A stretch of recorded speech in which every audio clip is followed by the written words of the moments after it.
Puji Tuhan, selamat pagi, salam. Kita bersyukur pagi hari ini kita kembali dapat datang beribadah di gereja kita di tempat ini. Mari kita buka kitab kita di dalam kitab Lukas pasalnya yang ke-11. Kita akan baca dari ayat yang pertama sampai dengan ayatnya yang keempat. Lukas pasalnya yang ke-11 ayat pertama sampai dengan ayat yang keempat. Demikianlah firman Tuhan. Pada suatu kali Yesus sedang berdoa di salah satu tempat.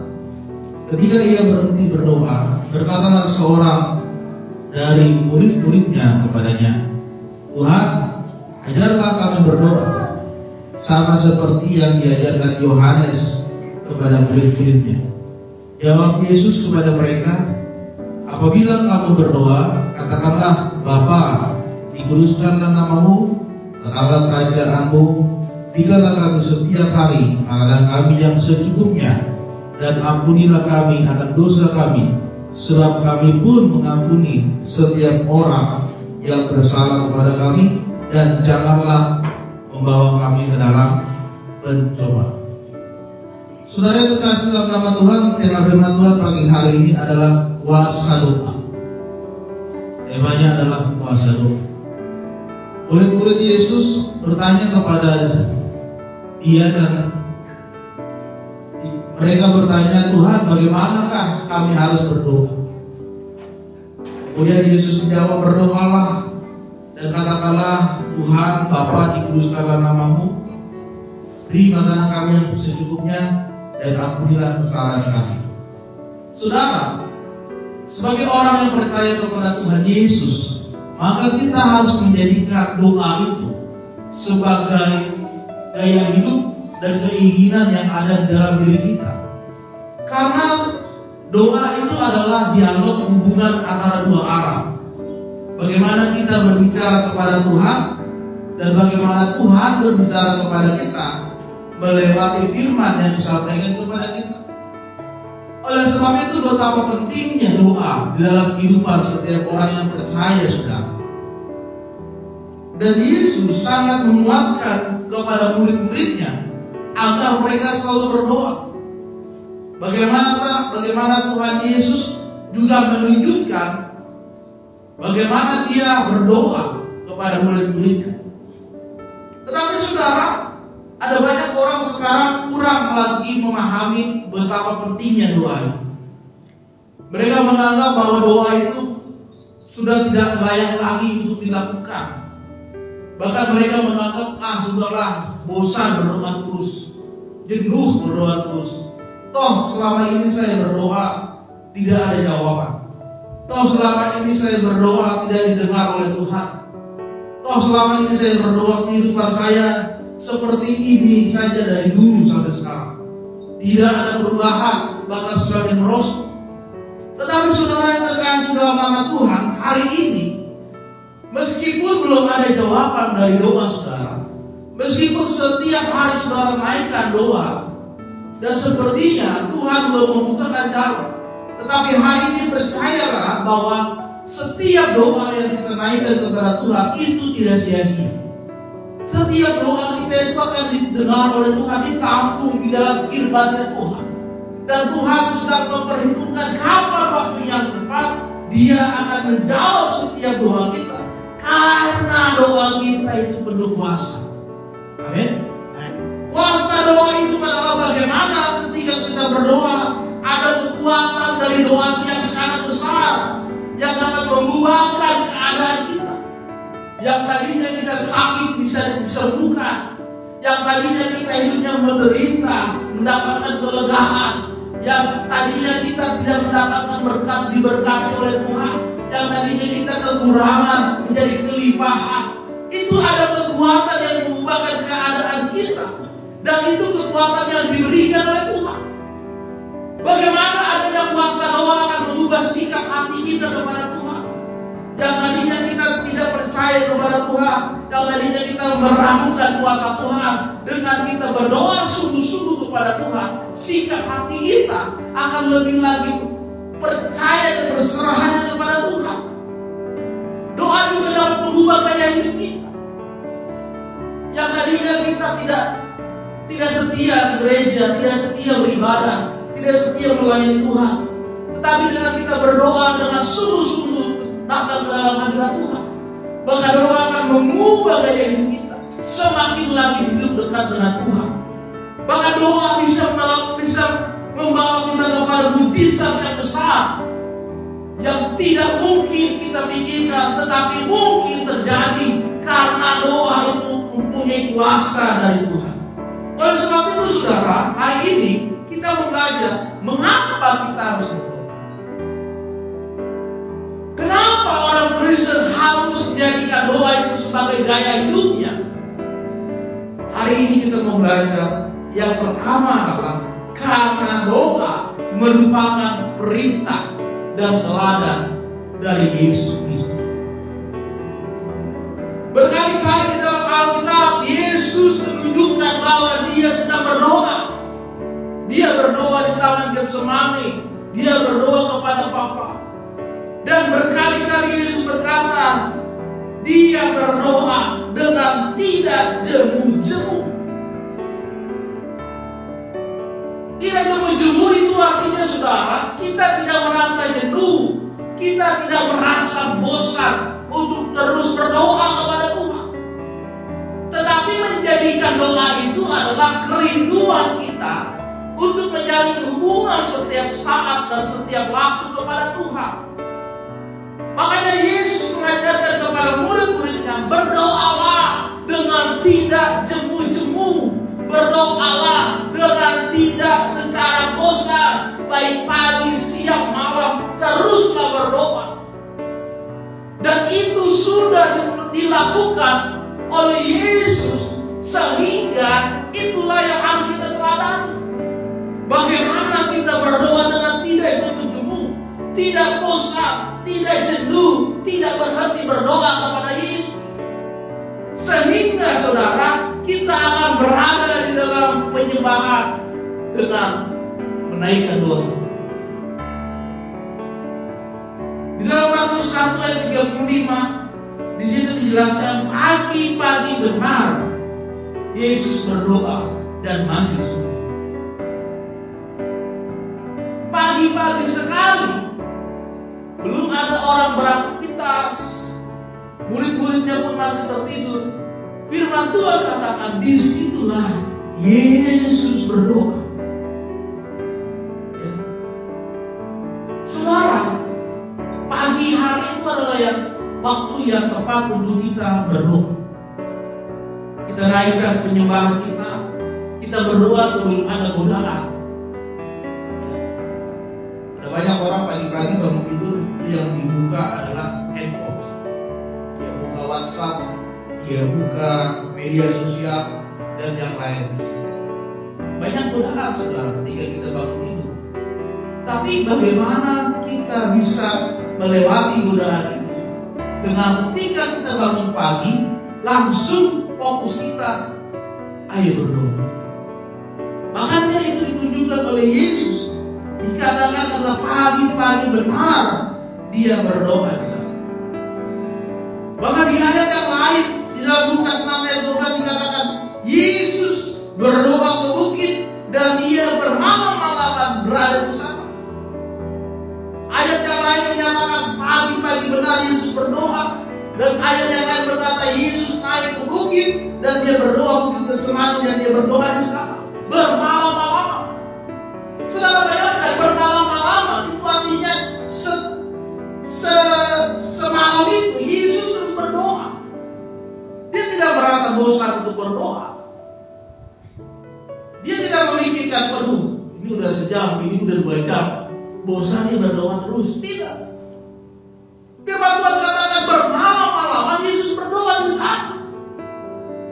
Makanya muncullah ibadah doa semalaman itu dari sini, saudara. Yesus sudah menunjukkan bahwa dia berdoa baik pagi hari, baik malam hari, dan itu yang ingin Yesus lihat dari diri kita. Bagaimana kita bisa terus hidup di dalam persekutuan doa kepada Dia. Saudara, Tuhan merindukan adanya persekutuan dengan kita. Kita seperti ranting yang harus melekat kepada pokok anggur yang benar dan tinggal di dalam Kristus, kita akan berbuah yang lebat. Dan Yesus menginginkan kita terus melekat kepada Dia. Kita tinggal di dalam Dia. Bagaimana caranya? Ya kita hidup di dalam persekutuan, di dalam doa kepada Dia.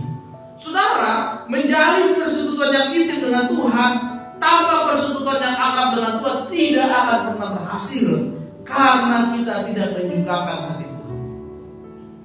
Dengan berdoa, kita menjalin hubungan yang intim dengan Tuhan. Saudara, jangan berkata saya dekat dengan Tuhan kalau saudara tidak punya waktu berdoa kepada Dia. Bagaimana saudara bisa berhubungan dengan Tuhan sedangkan saudara hanya tidak punya waktu untuk melakukan persekutuan kepada Tuhan? Maka hari ini mari kita terus menjadikan doa seperti yang dipelajari oleh Tuhan. Yang kedua, kita berdoa supaya kita mengalami pertumbuhan rohani. Saudara, doa itu adalah nafas kehidupan orang percaya. Orang bisa saja lupa minum, orang bisa saja lupa makan, tetapi orang tidak akan pernah lupa untuk bernapas. Karena kalau dia lupa bernapas, dia akan mati. Saudara tahan napas saudara 1 menit, 2 menit tanpa harus menghirup udara ini, lama-lama saudara akan kehabisan udara dan saudara akan mati. Karena doa itu adalah nafas kehidupan kita, maka jadikanlah doa itu sebagai kerinduan dalam hati saudara, sehingga saudara akan mengalami pertumbuhan dan tidak akan mati. Karena doa adalah nafas kehidupan. Doa yang kita naikkan adalah doa penyembahan kepada Tuhan. Bagaimana bentuk kasih dan penghormatan yang dalam kepada Tuhan kita yang kekal, Yesus Kristus. Jadi doa itu saudara bukan hanya sekedar meminta. Kalau ada masalah kita berdoanya sungguh-sungguh, Tuhan tolong, saya sedang ada masalah berat, Tuhan tolong. Bisa berjam-jam kita berdoa.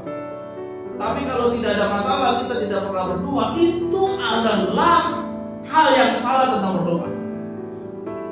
Berdoa itu adalah ada tidak ada masalah tetap berdoa. Karena berdoa itu adalah bentuk kita mengucap syukur kepada Tuhan, menghormati Tuhan. Di dalam terjemahan Kamus Besar Bahasa Indonesia, berdoa itu adalah permohonan harapan dan pujian kita kepada Tuhan. Jadi bukan hanya soal memohon kepada Tuhan, tapi kita berharap dan memuji Tuhan di dalam doa. Banyak orang Kristen berdoa hanya tujuannya hanya memohon. Dia lupa untuk memuji Tuhan. Dia lupa untuk menghormati Tuhan. Dia lupa untuk mengagungkan Tuhan. Dia lupa untuk mengucap syukur kepada Tuhan. Itu orang yang belum mengalami pertumbuhan rohani di dalam doa. Tapi kalau saudara sudah mengalami pertumbuhan rohani, ada tidak ada masalah, tetap berdoa, mengucap syukur, mengagungkan Tuhan, memuliakan Tuhan, karena kita ada sampai saat ini semua karena anugerah Tuhan. Saudara terkasih dalam nama Tuhan, oleh sebab itu marilah kita mulai berdoa dengan mengucap syukur. Jangan langsung ketika pertama kali berdoa langsung meminta, Tuhan tolong aku punya masalah, Tuhan sembuhkanlah sakitku. Mulailah dengan mengucap syukur. Kemudian mulailah dengan pengakuan dosa kita di hadapan Tuhan. Ya. Di dalam iman Katolik ada pengakuan dosa. Setiap orang yang berdosa itu ada bilik dosa, dan di situ ada pastor yang akan mendengarkan dosa yang mereka lakukan. Saudara, berdoa bukan hanya meminta dan memohon, tetapi doa itu adalah bagaimana kita mengakui dosa kita di hadapan Tuhan. Tidak ada yang tersembunyi di hadapan Tuhan, dan Tuhan akan mengampuni setiap dosa yang kita lakukan jika kita mengakui dan bertobat kepada Dia. Dan Daud jatuh ke dalam dosa, ya. Tetapi dia sadar akan dosa yang dia lakukan. Dia meminta pengampunan kepada Tuhan. Dia sujud, bahkan dia berlutut ke tanah, meminta pengampunan kepada Tuhan.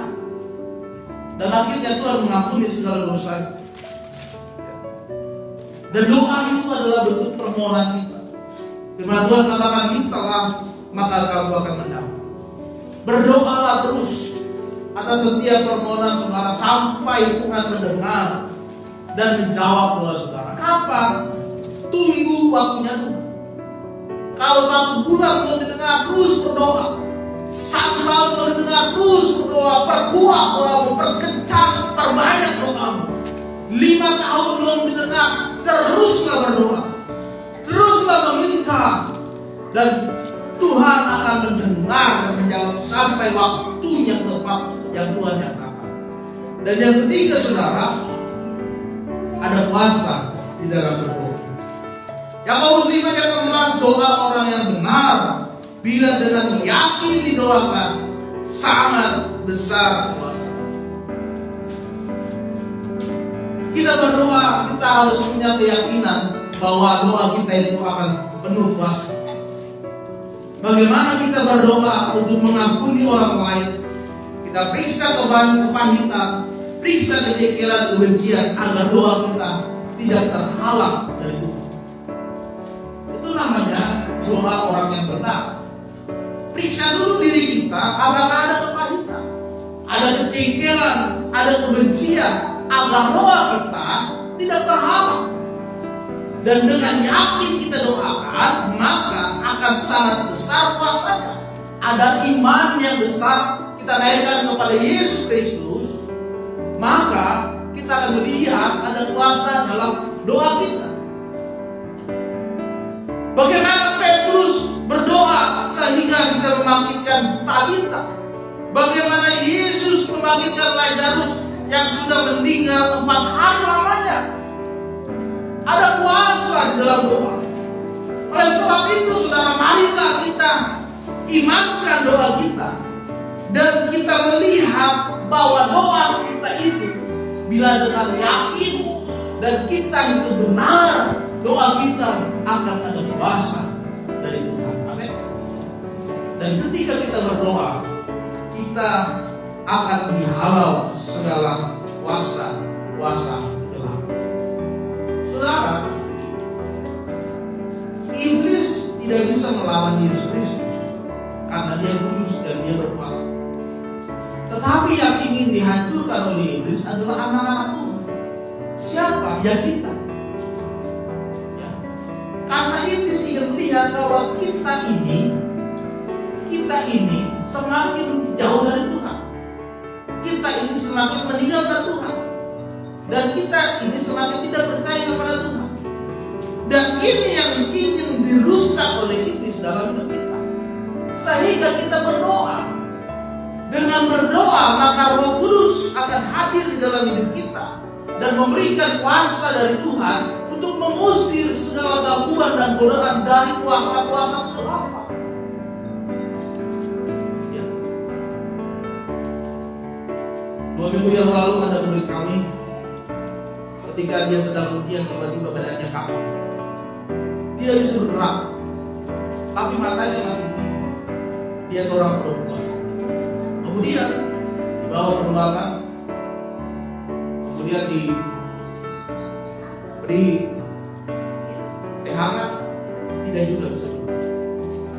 Kemudian dikasih makan bubur, tidak bisa bergerak. Lalu karena dia perempuan, saya suruh guru perempuan untuk membuka sepatunya. Kemudian dioleskan minyak kayu putih dan kami berdoa di sana.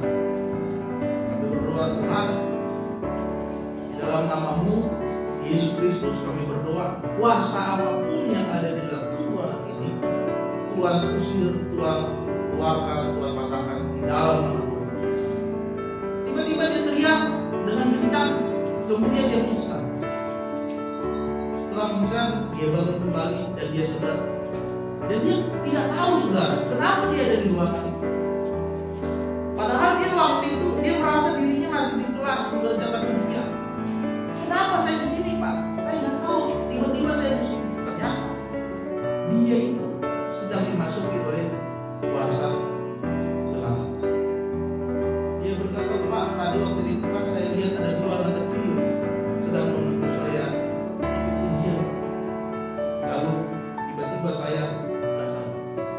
Saudara, kalau iman saudara lemah, pengharapan saudara lemah, maka kuasa iblis akan dengan sangat mudah mengganggu. Oleh sebab itu marilah berdoa. Marilah percaya, berharap pada Tuhan. Dalam doa ada kuasa, di dalam doa ada pengharapan, di dalam doa ada keyakinan, dan di dalam doa ada jaminan berkat keselamatan. Amin. Hari ini kita akan lihat ada kuasa di dalam setiap doa. Amin. Untuk firman Tuhan hari ini.